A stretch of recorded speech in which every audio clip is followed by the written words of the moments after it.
संविधान बचाओ अभियान में ख्याति प्राप्त विद्वानों का सांसद ने आभार जता दिया है। भारतीय राष्ट्रीय कांग्रेस के निर्देश पर आयोजित जिला स्तरीय संविधान बचाओ अभियान की संगोष्ठी आज दिनांक 28 मई 2025 दिन बुधवार को नैना रिसोर्ट में प्रदेश के विभिन्न क्षेत्रों से आए वक्ताओं ने की है।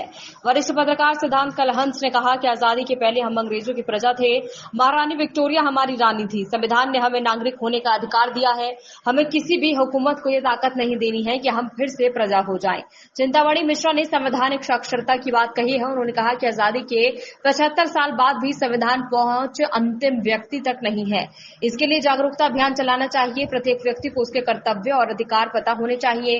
ब्लॉक स्तर, न्याय पंचायत स्तर और पंचायत स्तर तक संगोष्ठी आयोजित की जाए, चौपाल लगाई जाए, संविधान पर चर्चा होनी चाहिए। हमारे देश को लोकतंत्र दिया और उस संविधान ने हमको प्रजा से नागरिक बनाया। एक नागरिक के अधिकार होते हैं, प्रजा के पास अधिकार नहीं होते हैं। प्रजा को जो कुछ भी मिलता है वो या तो खैरात मिलती है, दान मिलता है, दक्षिणा मिलती है, भेंट मिलता है, लेकिन एक नागरिक के अधिकार होते हैं। और आज आपको एक बार फिर से कांग्रेस पार्टी का आज वक्ताओं की सूची काफी है और मैंने सोचा था कि शायद एक छोटा कार्यक्रम होगा। हम लोग पत्रकार हैं, सोशल मीडिया कंट्रोल करते हैं या जुबानी तौर पर आपसे कहते हैं कि कौन संविधान को कर रहा है, कौन संविधान बचाने की बात कर रहा है।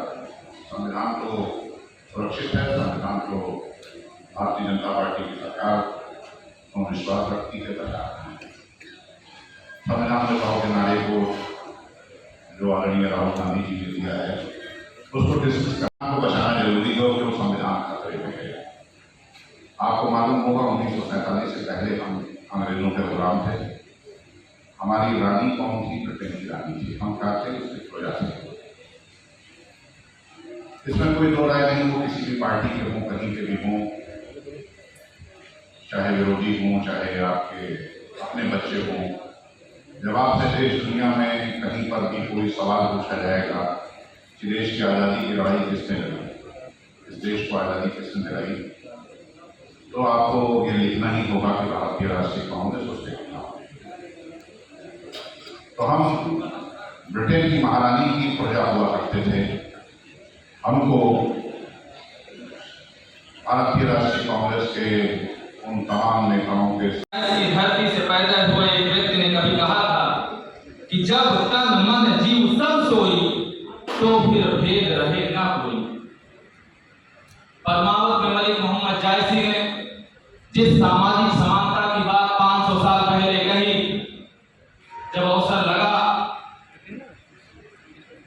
तो 26 जनवरी 1950 को देश को महाग्रंथ सौंपते हुए बाबा साहब डॉक्टर भीमराव अम्बेडकर ने उस बात पर पुख्ता मोहर लगा दी कि अब जब तन मन सब सोई तब फिर वेद रहे न कोई।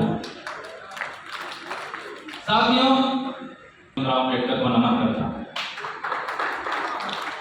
मैं नमन करता हूं उस विचारधारा को जिसने 75 साल बाद भी एक ऐसा ग्रंथ हम लोगों के लिए छोड़ा कि जो समय के साथ